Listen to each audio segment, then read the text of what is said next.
Myanmar থেকে ছোড়া গুলিতে স্কুল ছাত্রী হুজাইফা সুলতানা আফরান আহতের ঘটনার প্রতিবাদে কক্সবাজারের টেকনাফে মানববন্ধন করেছে স্থানীয় জনগণ।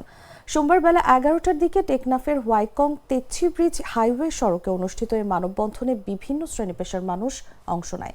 মানববন্ধন চলাকালে অংশগ্রহণকারীরা মিয়ানমারের সীমান্তবর্তী এলাকায় নির্বিচারে গুলিবর্ষণের তীব্র নিন্দা জানায় এবং অবিলম্বে এ ধরনের হামলা বন্ধের দাবি জানায়।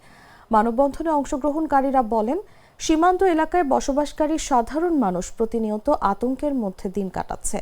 বিশেষ করে শিশু ও নারীরা সবচেয়ে বেশি ঝুঁকির মধ্যে রয়েছে। দ্রুত কূটনৈতিক উদ্যোগ নিয়ে সীমান্তে স্থায়ী শান্তি নিশ্চিত করতে হবে।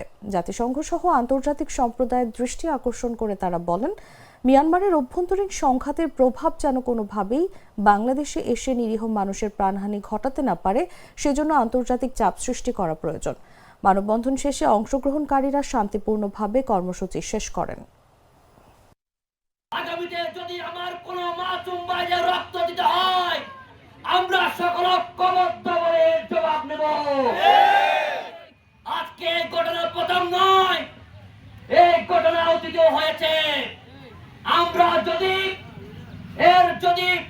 যেভাবে আজকে হুবাইয়ে যাওয়ার জন্য আজকে আমরা মাঠে নেমেছি, অতীত সেভাবে যে ঘটনা ঘটেছে, অতীতের যদি আমরা সেভাবে মাঠে নামতাম আজকে এই ঘটনা ঘটতো না। আমি আপনাদেরকে অনুরোধ করব, যাতে ভবিষ্যতে এইরকম নির্যাতনজনক ঘটনা না ঘটে। স্বাধীন একটি বাংলাদেশের, স্বাধীন সার্বভৌম বাংলাদেশের একটি ফেলানের মতো বিচ্ছিন্নতাবাদী গোষ্ঠীর মধ্য দিয়ে আমাদের হুজাইফা আহত অবস্থায় এখনো চিকিৎসা না পেয়ে, উন্নত চিকিৎসা না পেয়ে দীর্ঘ 24 ঘন্টা যে পার হয়ে গেছে, প্রশাসন এবং বাংলাদেশের সরকার কর্তৃক তার উন্নত চিকিৎসার জন্য এখনো কোনো ব্যবস্থা।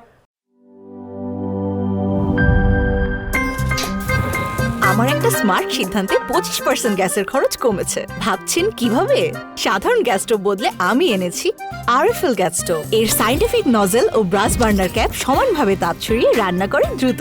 তাই গ্যাসও বাঁচায় 25%, টাকাও বাঁচে 25%। আরএফএল গ্যাস স্টোভ, নিরাপদ ও গ্যাস সাশ্রয়ী।